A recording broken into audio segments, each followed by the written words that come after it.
Please return Bubbles, your flight attendant, to her fully upright and locked position. Oh, wait a minute.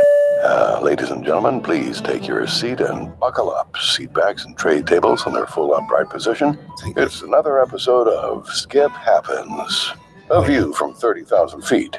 From the first music lesson to the first paid gig to signing the deal, it's the journey that is the life of an artist. Now, here's your captain and co-captain, a.k.a. your hosts, Skip Clark and Deb Lamphear. Well, it's just me tonight. Well, really not just me, but Deb is on a training session, so... you're stuck with me tonight, and my guest, man, I'll tell you, I'm very excited to talk to this guy. He's got quite the history, and he's gonna explain all that to you. And he's also coming to town here on the 14th of May. I want y'all to give it up for my new friend. Now, we just met about 30 seconds ago, but I want y'all to say hi. Struggle Jennings, what's going on, bud? How are you? Oh, I'm incredible, brother. How you doing? I'm doing good. Hey, whereabouts? You said you're in your truck. Are you in Nashville? Is that where you are? Yeah. Where? Yeah. Oh, okay. Born and raised. Born and raised Nashville, Tennessee, of course, because of the last name of Jennings. Obviously, that you're the step grandson of Waylon Jennings. Is that correct? That's right. Cool. So I guess that who inspired you to make music is kind of a dumb question. Oh yeah. Well, I had a lot of inspirations though. He set the fucking tone. I love it. So tell us a little bit about Struggle Jennings. You've been through a lot in your life, and I know we're going to talk about the show that's coming up here in central New York at a place called Kegs, just outside of Syracuse. But tell us about Struggle, and where did the name Struggle come from? Well, something that was just said in that intro, it said talking about the journey.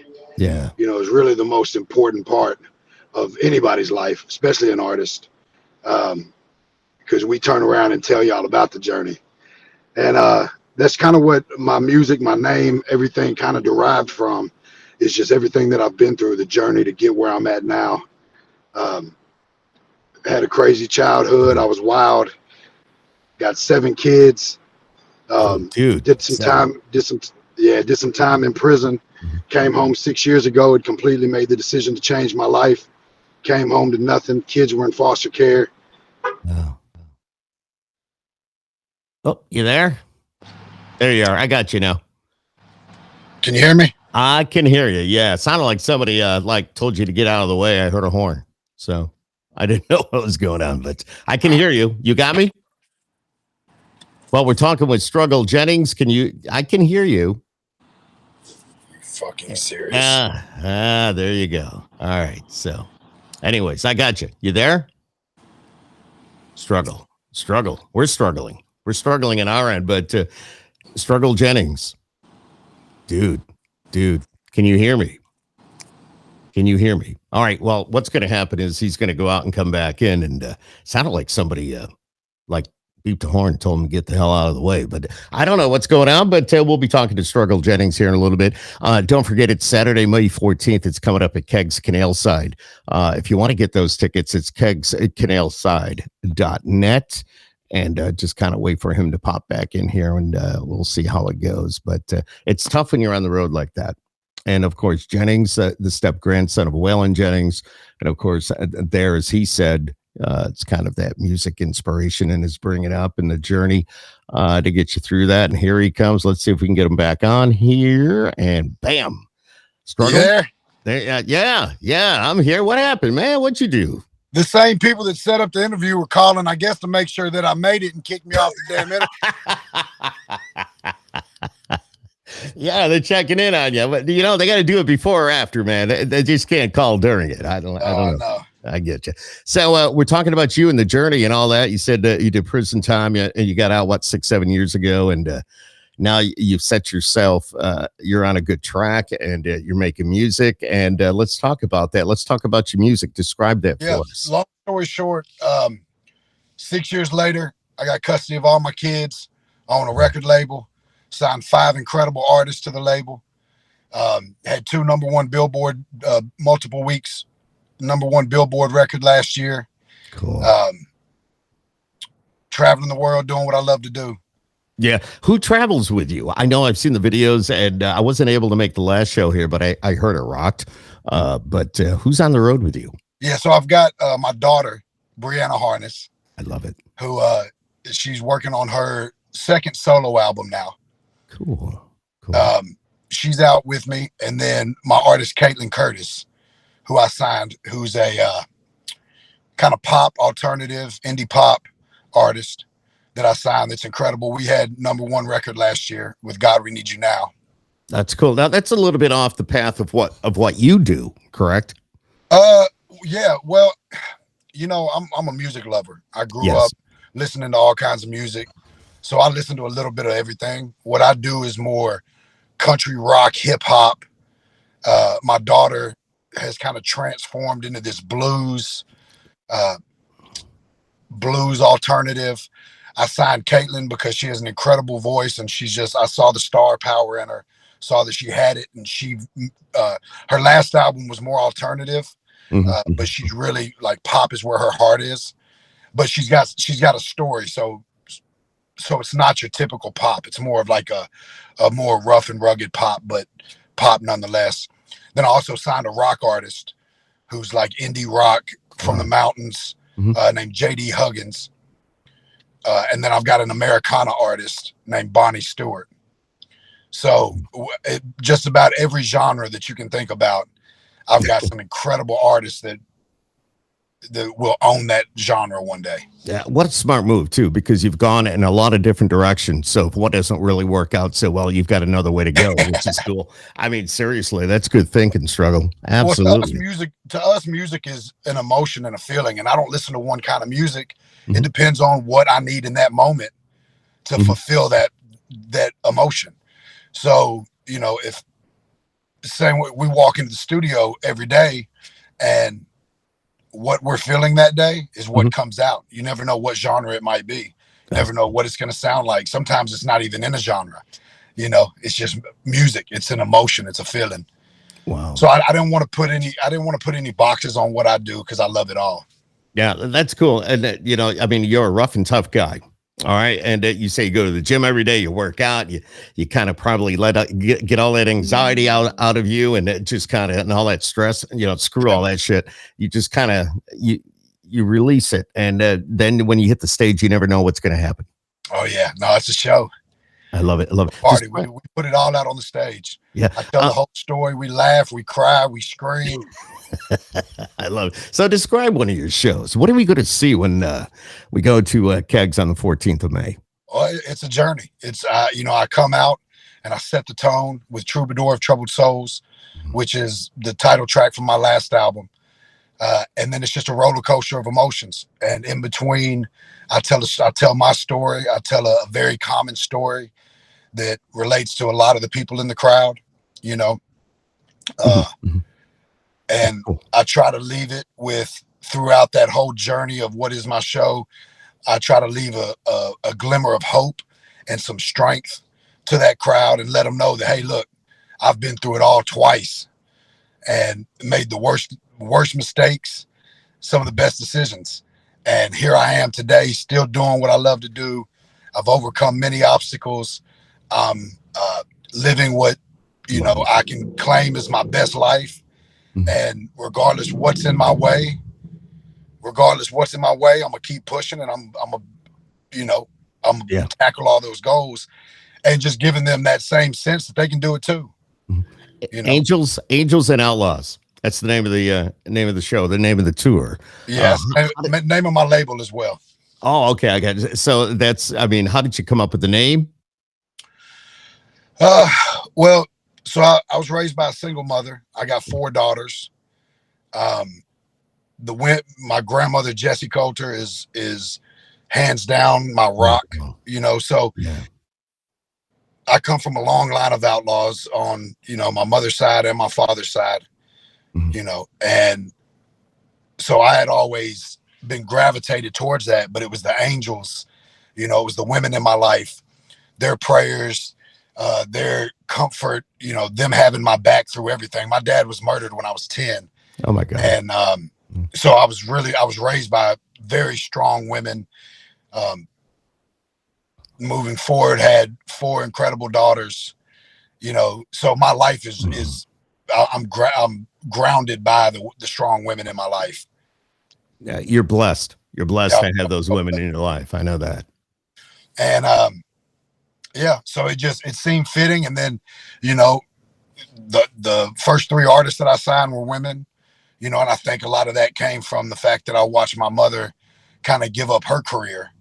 She sang backup for my grandpa for a while, and she had her own, you know, dreams and aspirations of being in the music business, but I was wild, and she was a single mom, and I watched her give up her career to chase me and, you know, take care of me and make sure that, you know, I got to where I'm at. And so I think it was kind of subconsciously giving that back to women that had that same dream, that I could give them that platform and help them. And you know, now all of them got their wings spread and they're flying and doing great.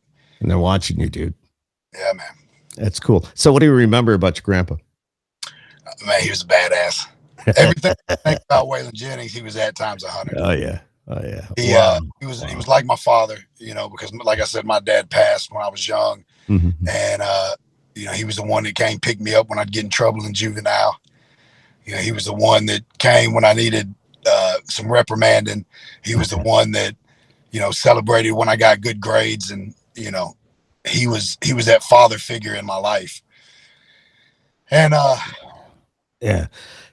Struggle, let me ask you this. You've been through a lot in your life. Pretty obvious as you're explaining, and what I've read, and you know, everything you've done. You've learned a lot from that. But what is the most, let me put it this way, what is the best advice that you've ever been given? Faith and hard work. There you go. Do it. What it takes. Do it. I love it. Do it. Faith and hard work. You know, I live by it. I could rattle off 1,000 quotes from my old redneck Uncle Tadpole, who was country as they come, but so prolific and had all the answers to life. I could rattle off 100 quotes Waylon said, you know, but it all boils down to you work hard and you believe in God, believe in yourself, put your family first, and everything's possible. Yeah. How hard was it to get back into the mainstream after, you know, you did time, you've been through all that, you've learned a lot. How hard was it to get back into the mainstream and really set yourself straight? Well, you know what? It was actually probably one of the easiest things that I did. I had already been through so much. I had already overcome so much, and coming back up from rock bottom, when you're not scared to go back, you know, when you're like, I'm not going back, but even if I fall, I've been there before. You know, you don't have the fear of falling when you've already been on the bottom. Oh, that's true. That's a good point. You know, I had the motto, you know, if you want to fly, you got to jump. And I just jumped. And, you know, it wasn't easy. Of course, coming back home from prison, there's a lot of anxiety. Right. You know, I was on state probation and federal parole because I was on really big drug charges. And I'd been gone a long time. I knew I had to separate myself from a lot of my old friends, a lot of family members that were still caught up in that world. So, you know, there were moments of second guessing, loneliness, never really any fear though. You know, I kind of moved on that motto, fear nothing but fear itself, you know?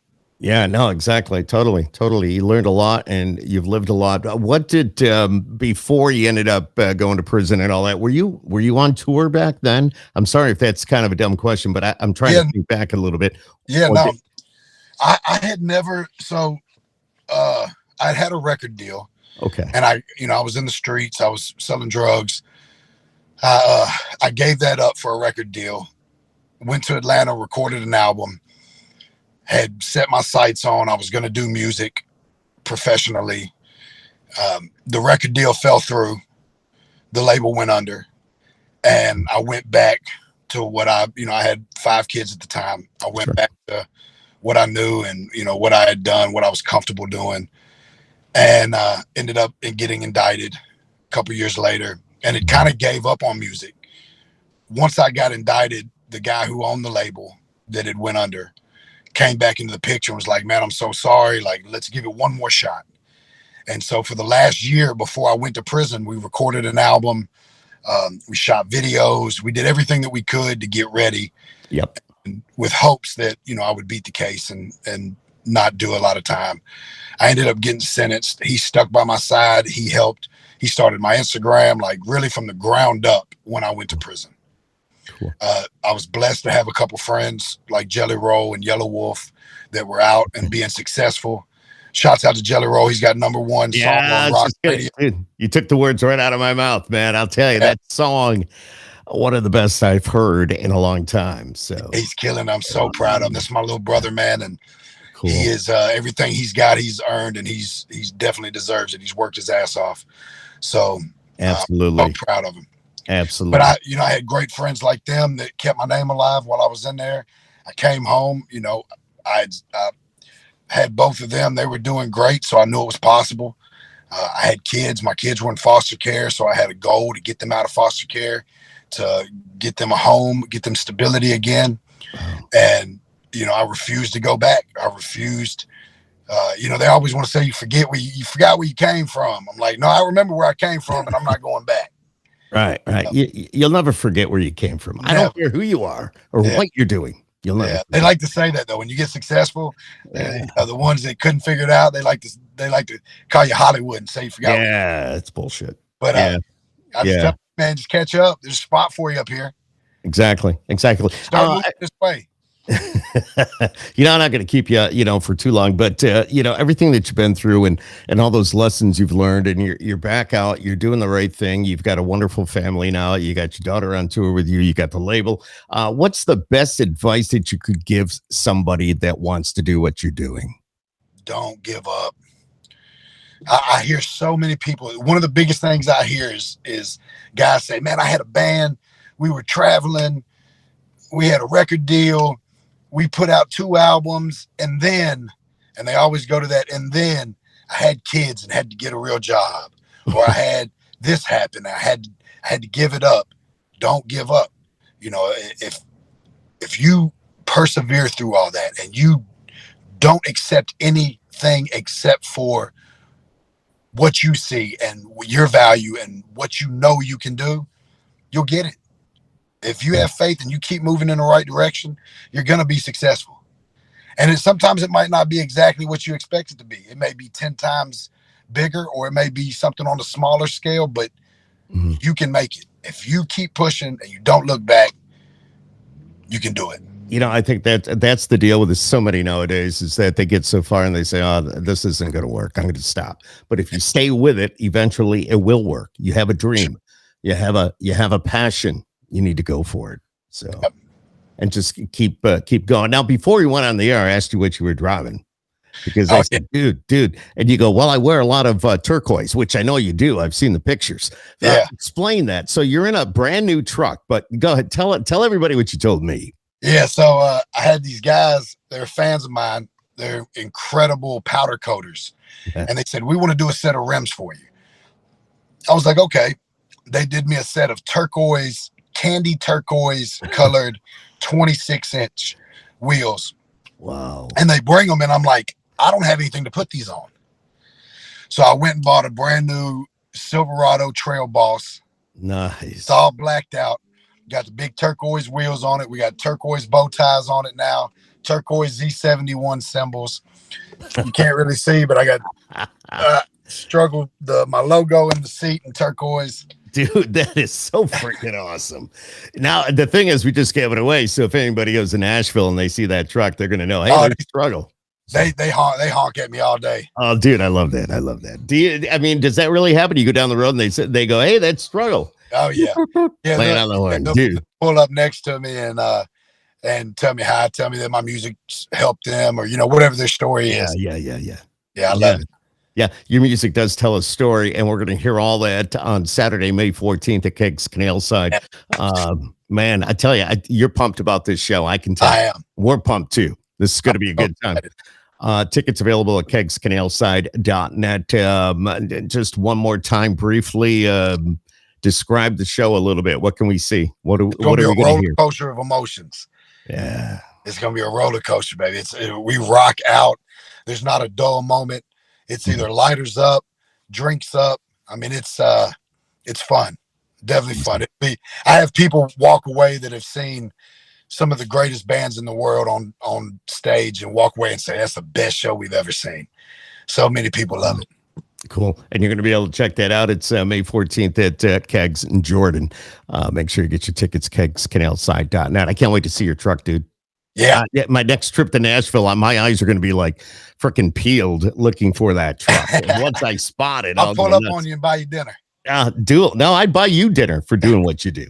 I mean, I know we do appreciate your music and, everything that, how it's all involved in our lives and the faith and what you sing about and what you preach about. It's definitely the best. And it's so cool that you bring a couple of your daughter and then one of your artists along with you as well. Yeah.